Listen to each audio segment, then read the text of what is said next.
Você que está chegando aqui nas páginas do PT na Câmara, pela Rádio Democracia, nos acompanhando pelo Facebook e também pelas redes do nosso querido deputado Enio Verri e também do nosso querido deputado Angelim, seja muito bem-vinda, seja muito bem-vindo.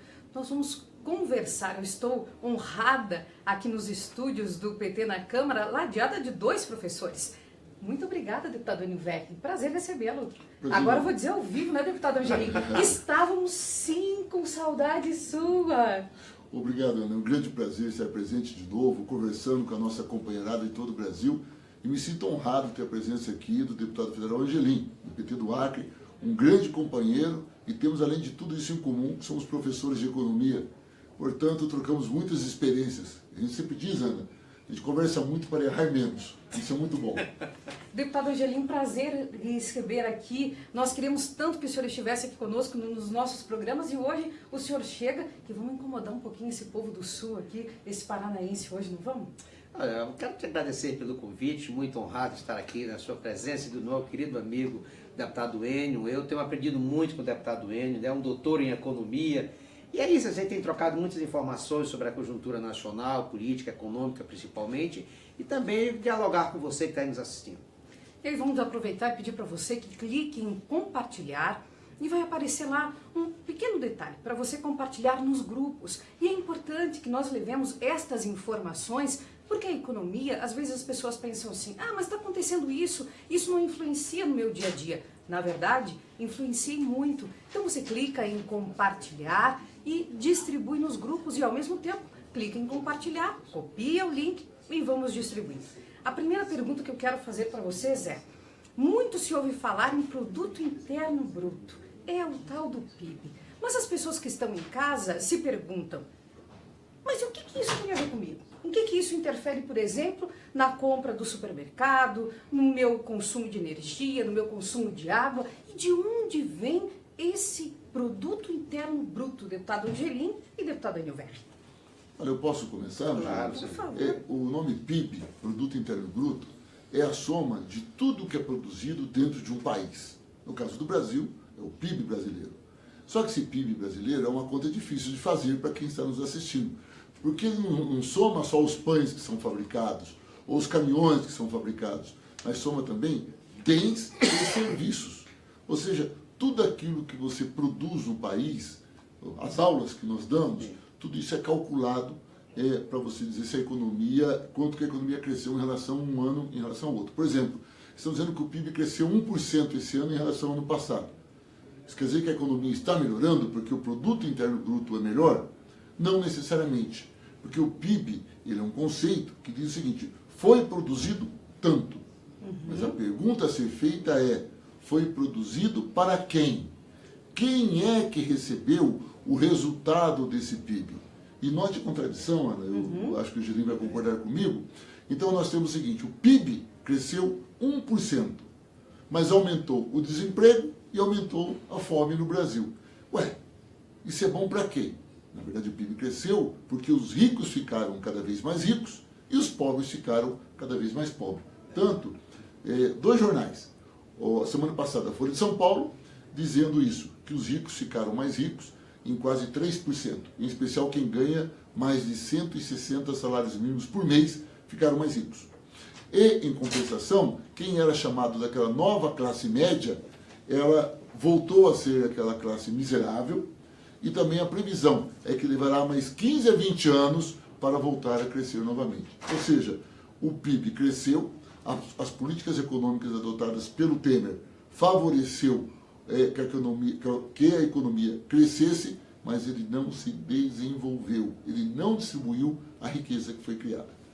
Antes do deputado Angelim, desculpa, deputado, vou pedir ao Gabriel uma gentileza, as pessoas estão aqui falando que o som está um pouquinho baixo, se tu puderes nos ajudar, e também os nossos queridos professores aqui falam um pouquinho mais alto, por favor. A economia real, né, Enio?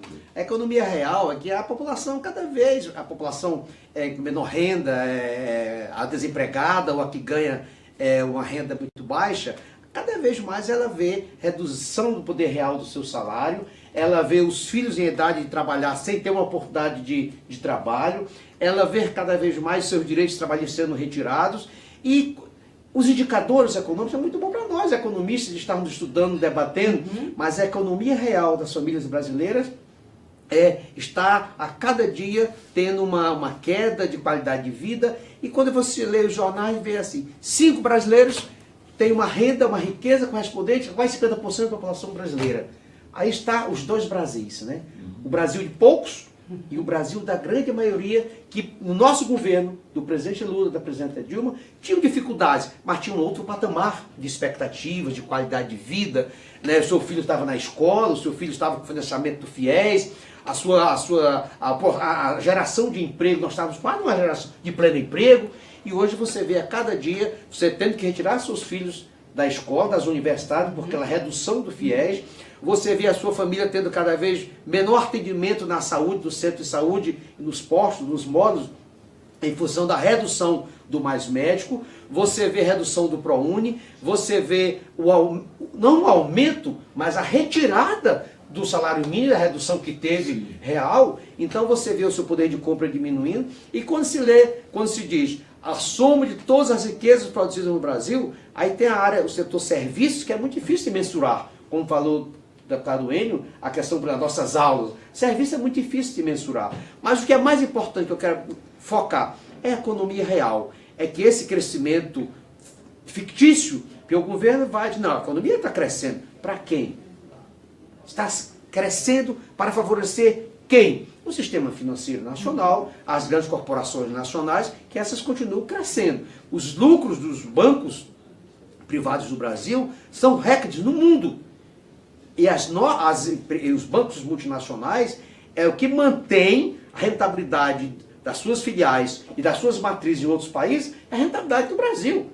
Está em vários bancos. Como é que pode um país como o Brasil, com 12 milhões, 14 milhões de desempregados, estar levando recursos para milhares de agências de bancos multinacionais, porque é aqui que houve a maior rentabilidade desses bancos. Nós temos que inverter esses valores para poder a gente dar uma satisfação à nossa população brasileira, que a grande maioria está em situação difícil.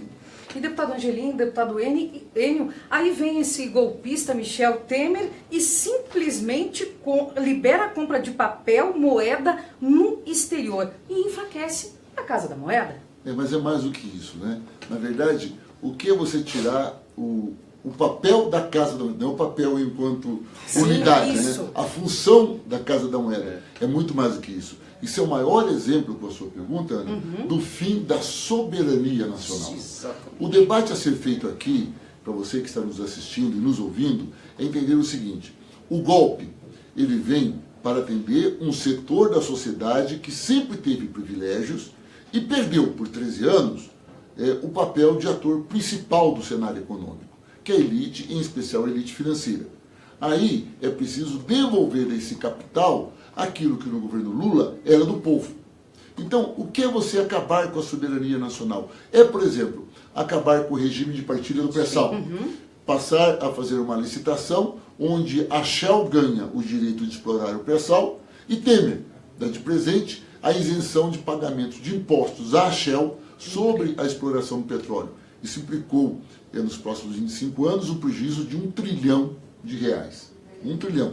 É um número meio esquisito, mas é só para lembrar que o Temer fala, e é mentira, ele fala que o déficit da Previdência é 250 bi. Portanto, ele doou à Shell 4 déficits da Previdência. Então, primeiro aspecto. O outro aspecto, por exemplo, que é uma pauta forte aqui, é a privatização da Eletrobras. Sim. Olha, privatizar a Eletrobras não é você entregar o prédio, não é você entregar as escrivaninhas e os computadores.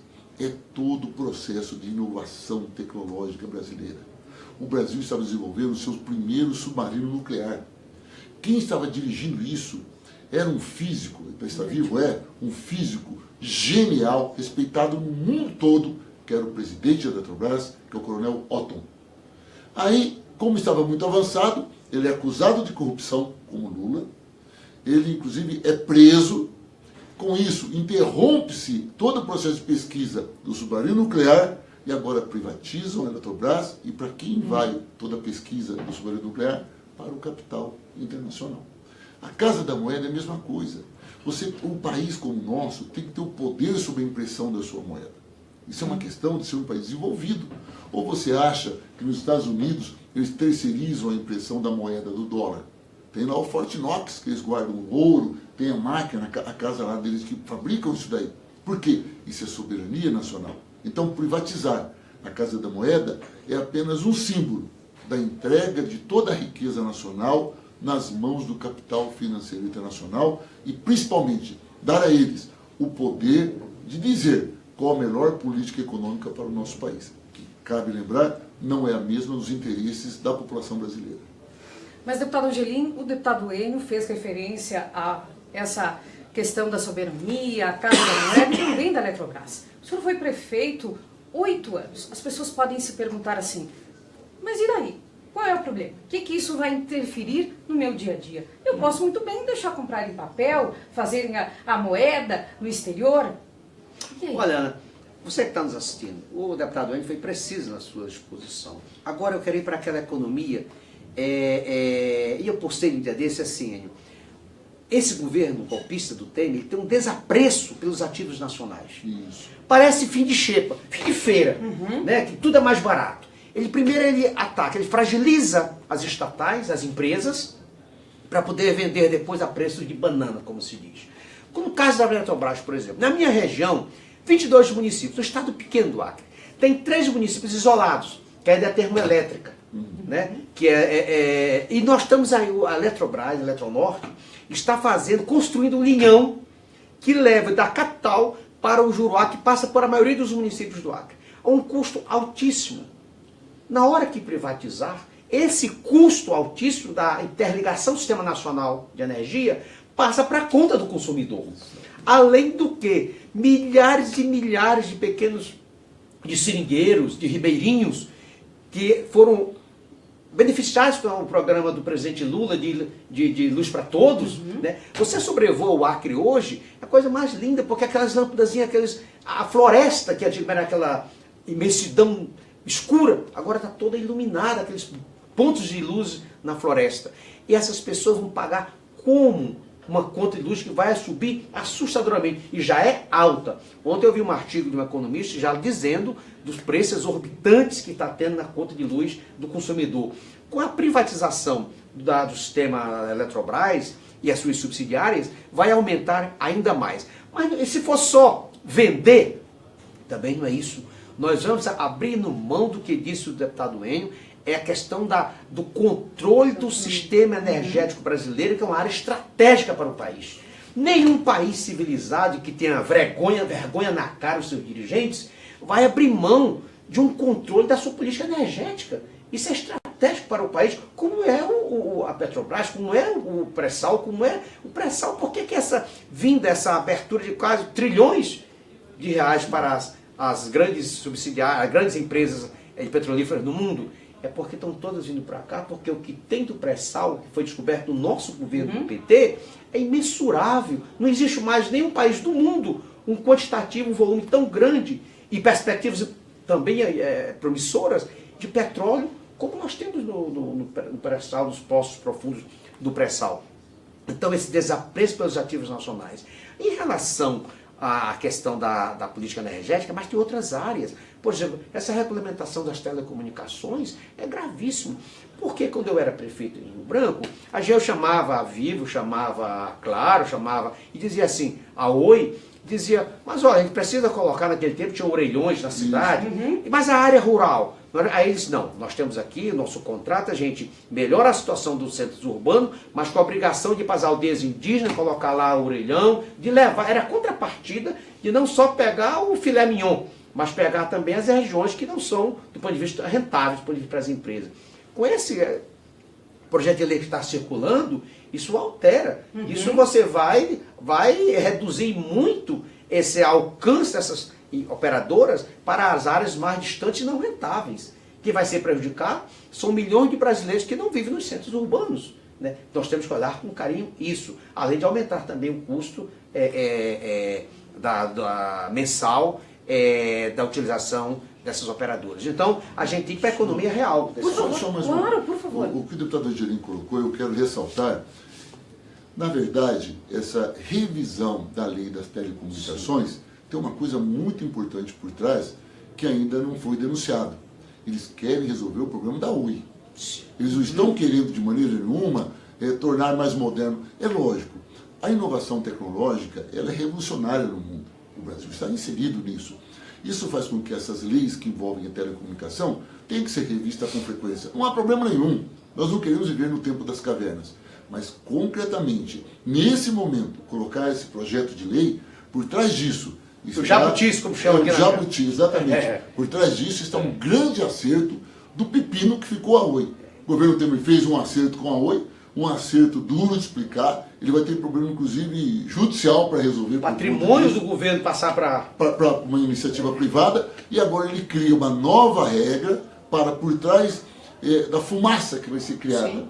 E das dificuldades, como o deputado Angelino colocou, com muita competência, por trás disso resolve um problema e alguns amigos, de novo, vão ganhar muito. Acompanhem que tem muita coisa nova para a gente descobrir o que está por trás da Oi nesse momento. E por falar em acompanhar, como bem disse o deputado Enio Verri, vamos aproveitar, clicar em compartilhar, copiar o link e espalhar estas informações. É bom que fiquemos atentos e ao mesmo tempo que nós nos esclareçamos cada vez mais. O colega Rogério Tomás tem uma pergunta aqui para vocês dois. Por que o Brasil tinha desemprego de 4% em dezembro de 2014 e depois da posse de Eduardo Cunha na Câmara, a economia só piorou? Eles chegaram a suspirar aqui agora. Olha, é importante ressaltar o seguinte, eu vou até aumentar a sua pergunta. Por que é que no governo Lula e Dilma chegamos quase ao pleno emprego, com 4% de desemprego, e a legislação trabalhista era de sempre? Agora vem Eduardo Cunha, atrás dele vem todos os interesses do grande capital, que financiou o golpe contra a democracia brasileira. Não esqueça que Eduardo Cunha foi um grande artífice de todo esse processo, e ele tinha que atender os interesses de quem o financiou, que é o grande capital. Então, quando vem a reforma trabalhista, o que é dito à população? Olha, a reforma trabalhista vai gerar mais emprego. Isso é uma mentira. A reforma trabalhista vem para tirar direito dos trabalhadores.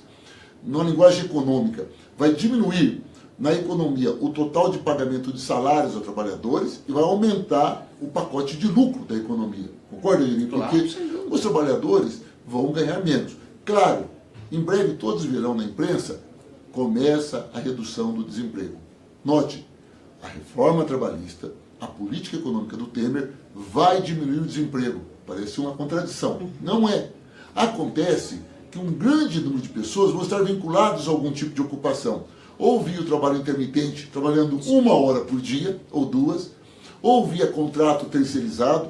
Então o que vai acontecer? As famílias, no final, vão ganhar menos, mas mais pessoas terão vinculação a algum tipo de emprego. Então, é uma maneira de você empobrecer os trabalhadores, mas estatisticamente falando, você tem mais pessoas empregadas.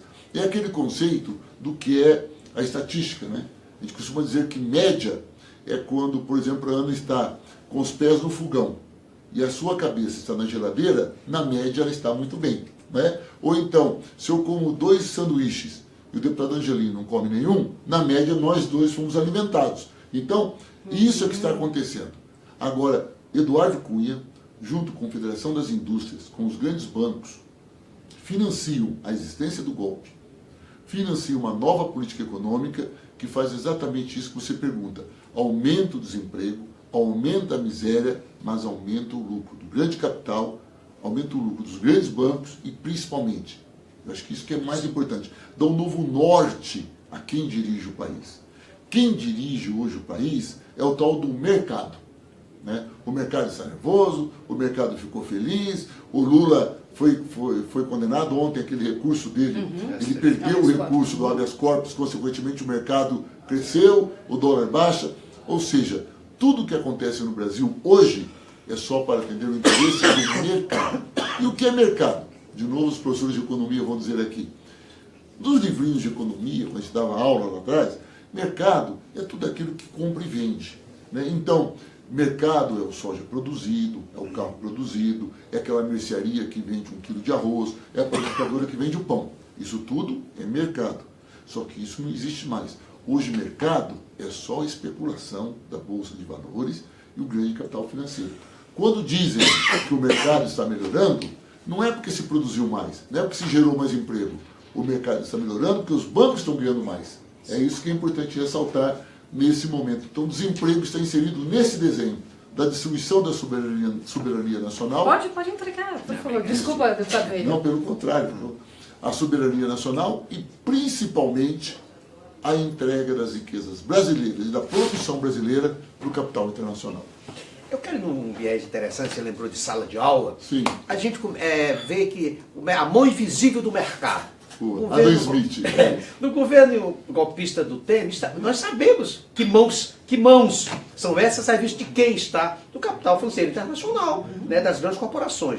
Não existiu na história republicana do Brasil nas últimas décadas nenhum governo que criasse tantos mecanismos de combate à corrupção, como o governo do PT. Está aí a CGU, está aí todos os mecanismos. O que é que ocorre? No mundo todo, quando se combate a corrupção, você combate os gestores das empresas, aqueles que cometeram.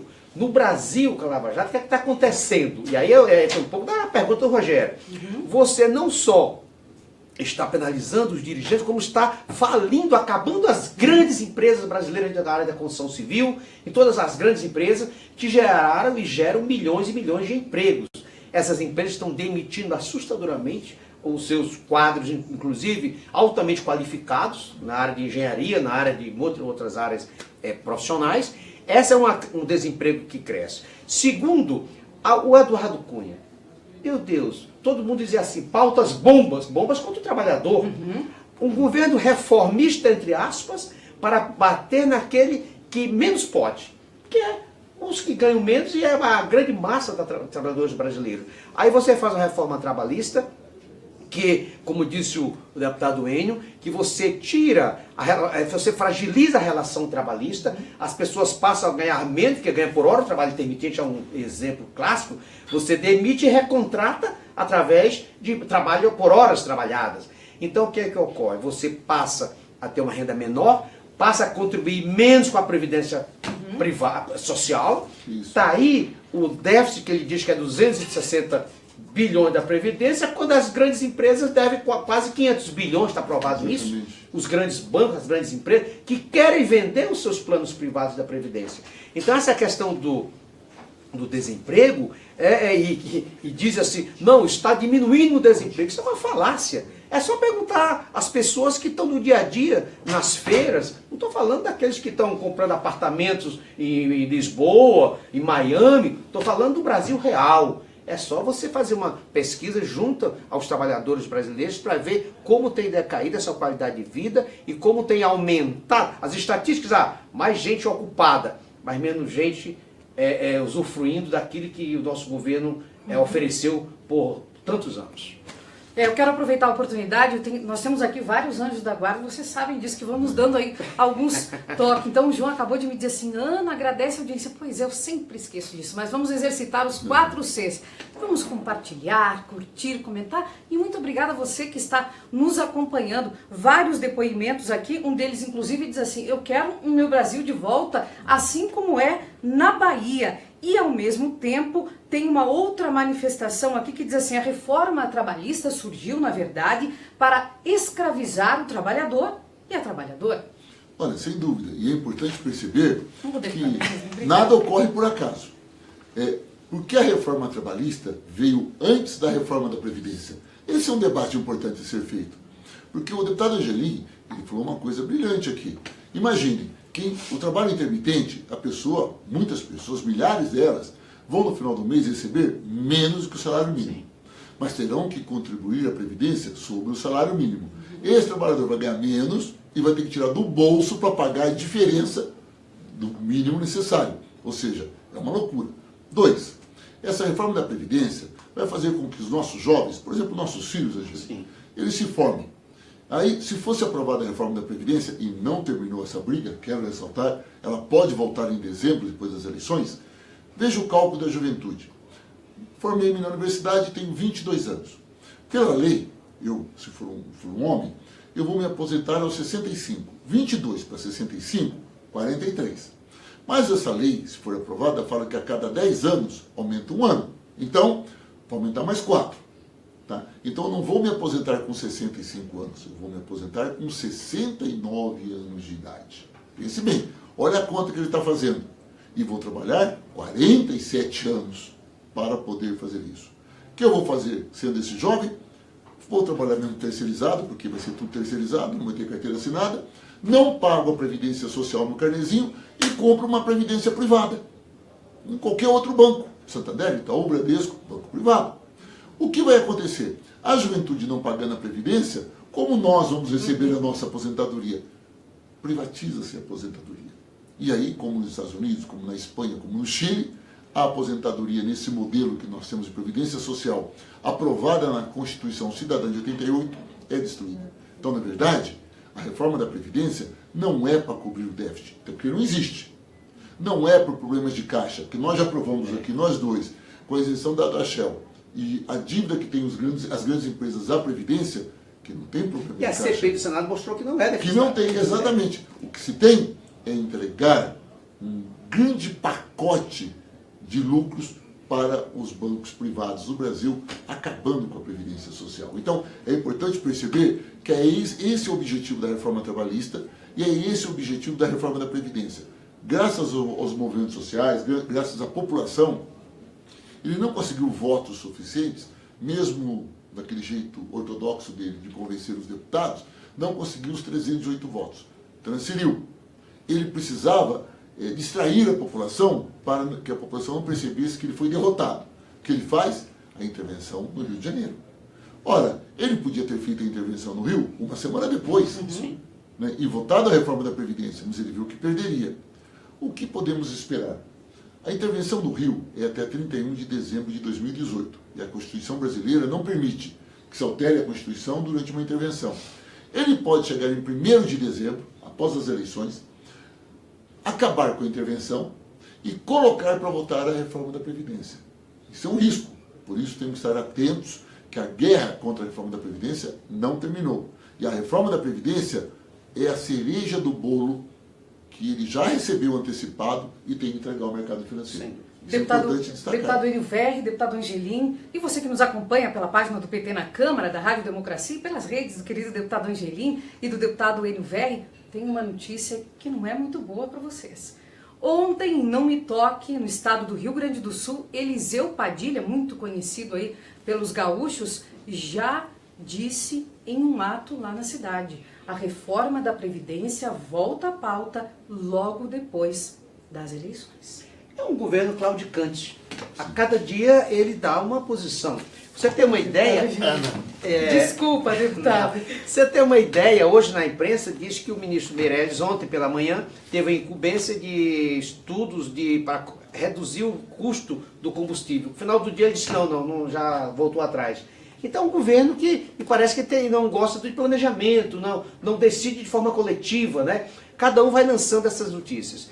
Hoje, se você olhar um gráfico que o Márcio Postman postou na rede social, no Twitter, está muito claro aquilo ali. O gráfico, nós somos da economia, gostamos muito de gráficos, à medida que aumenta o nível de pobreza, que aumenta o nível de desemprego, concomitantemente aumenta o nível de violência. Óbvio. Como é que essa intervenção no Rio de Janeiro, isso cria uma sensação de segurança momentânea para a população, é verdade, é fato.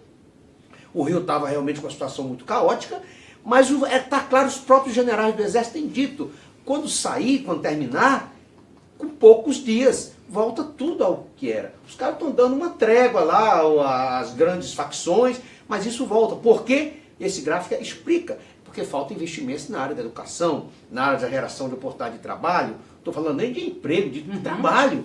Falta investimento na área de infraestrutura e de saneamento, ali moram famílias. Nem todo mundo é bandido. E as pessoas querem também que possam usufruir.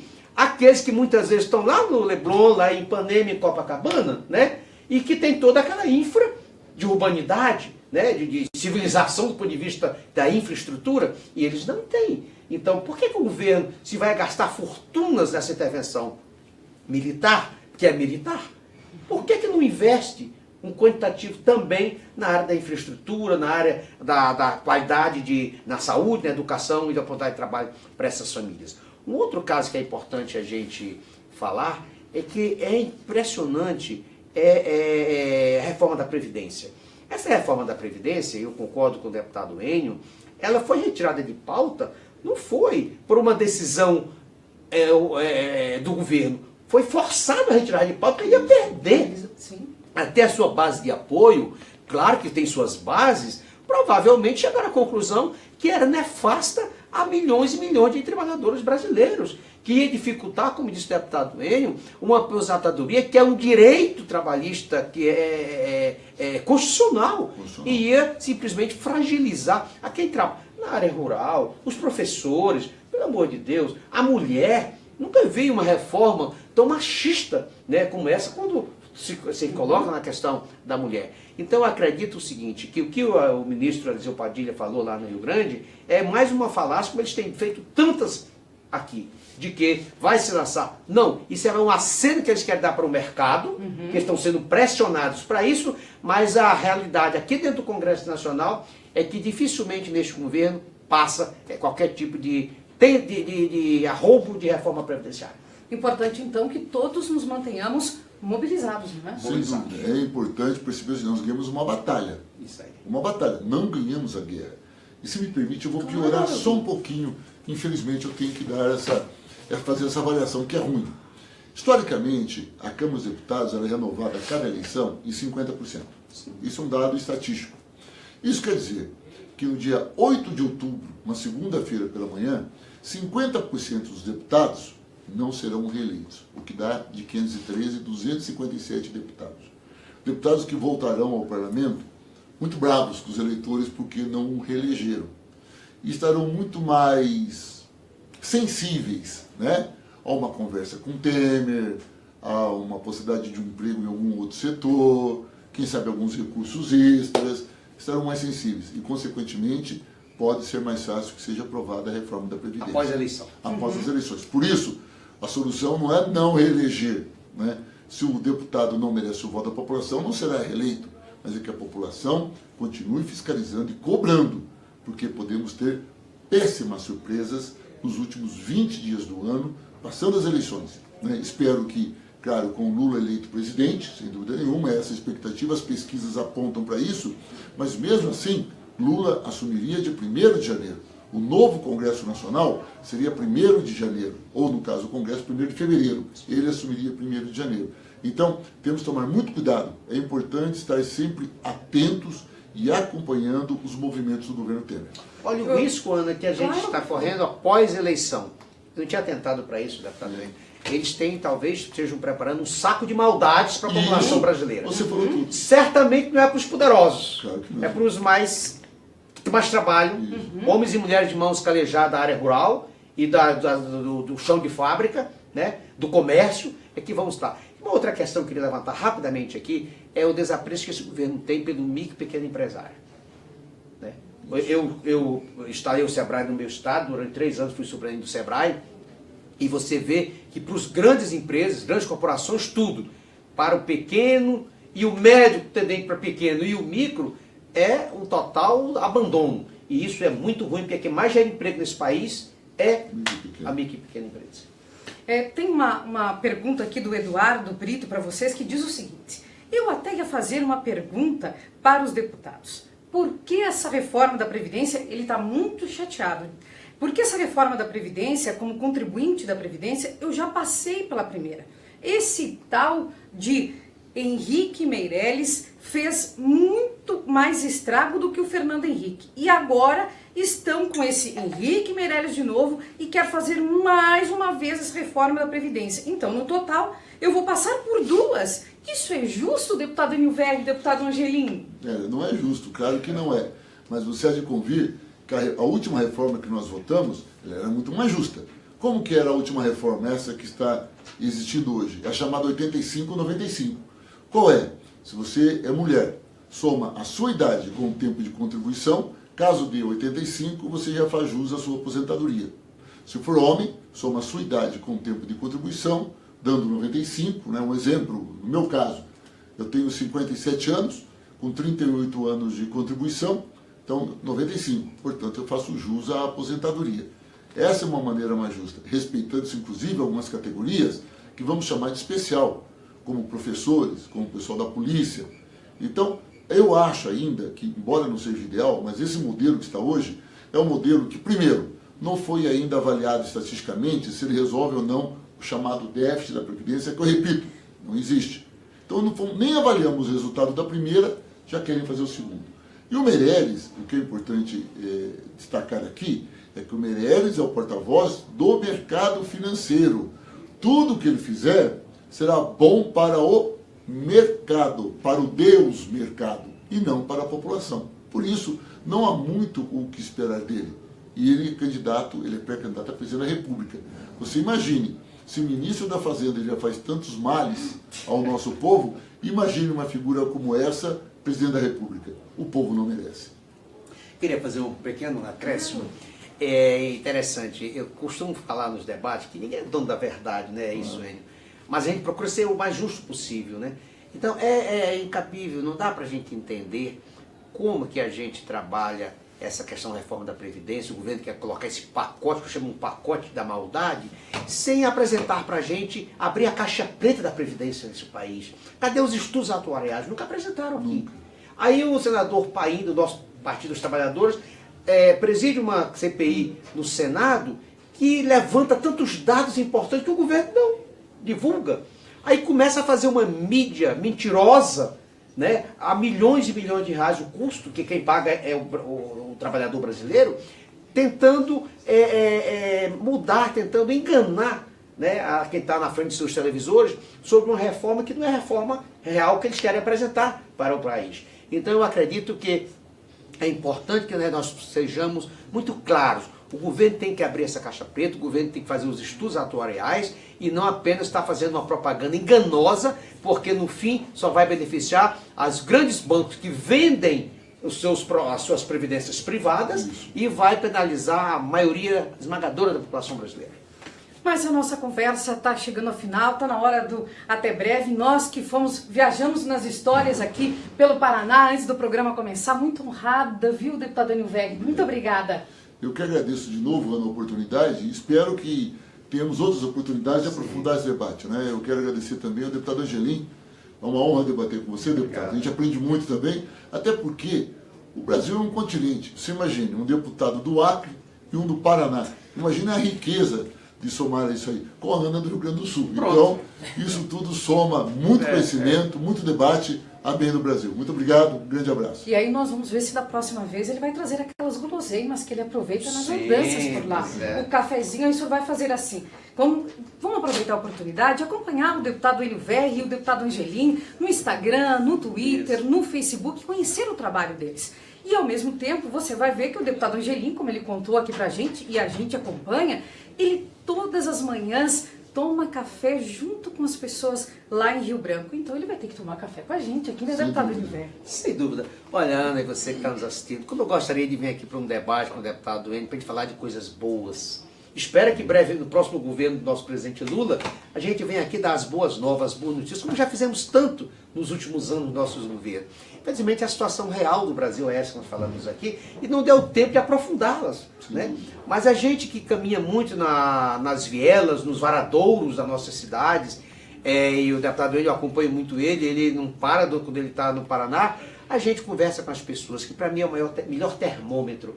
E a gente vê o quanto a população está sofrida, está triste e está introspectiva, até sem esperança, o que é muito grave, né? Então a gente precisa ter um processo eleitoral agora que o presidente Lula e é o nosso candidato e vai vencer essas eleições. Agora nós precisamos para isso também nos unir, nos dar a mão para um Brasil melhor para todos. Um Brasil não para poucos, mas um Brasil para muitos. Eu queria agradecer muito essa oportunidade da nossa TV aqui, de oportunizar esse momento de debate, esse momento franco. E aqui não tem nenhum viés político partidário, não. Porque nós somos simplesmente francos do que é a realidade desse país, né? Não falamos do economês, né? Sobrevivemos. E é isso, muito obrigado e um bom dia a todos. Um beijo muito grande no coração, gratidão e aproveitando, se clica em compartilhar e pode compartilhar nos mais variados grupos ou então copiar o link e também espalhar pelas mais variadas redes sociais. Lembrando, quer conhecer um pouquinho mais do trabalho dos nossos parlamentares? Acesse as redes do deputado Enio Veg, do PT do Paraná, e do nosso querido também deputado Raimundo Angelim, do PT do Acre. Um beijo grande no coração e nós voltamos a qualquer momento.